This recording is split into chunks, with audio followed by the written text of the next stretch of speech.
तो जवाब है क्यों लुढ़के हैं आईटी शेयर। अगर आपके मन में भी ये सवाल है तो जवाब है तैयार। एंटीथ्रोपिक, इस कंपनी का नाम आपने पहले सुना नहीं होगा। नहीं सुना है तो कोई बड़ी बात नहीं, हमने भी आज ही सुना है। हुआ ये कि अमेरिका की इस कंपनी ने कल एक दावा किया है।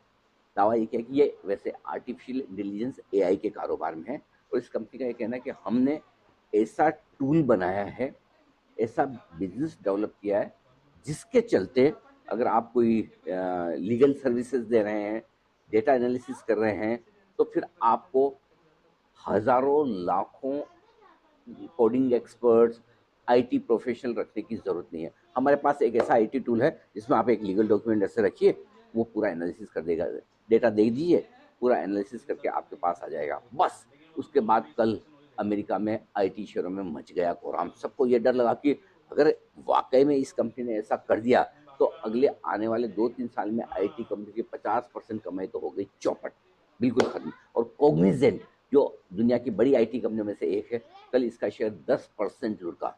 और बस वही डर, एक तो आजकल हमारी आईटी कंपनियों का एआई के नाम से बड़ा डर लगता है। एआई में जैसे ही कुछ अच्छा होने की खबर आए और यहाँ के आईटी शेयर ऐसे चूहे की तरह दुबक जाते हैं, बिल में घुस जाते हैं कि बस गए हम तो काम से। आज भी वही हुआ।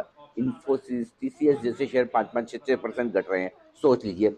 बाकी परसिस्टेंट, कोफोर्ज जैसे शेयरों का तो कहना ही क्या, तेज गिरावट का माहौल बनता दिखा है। तो एआई के स्पेस में आईटी कंपनियों की जरूरत कम होने की वजह से और एआई इनके बिजनेस को रिप्लेस कर सकती है, इस डर से अमेरिका में भी और भारत में भी आईटी कंपनी के शेयरों पर आज है जबरदस्त गिरावट का माहौल। जल्दी से आप अपनी राय लिख भेजिए। क्या आपको भी लगता है कि आईटी शेयरों का डर सही है, वाजिब है?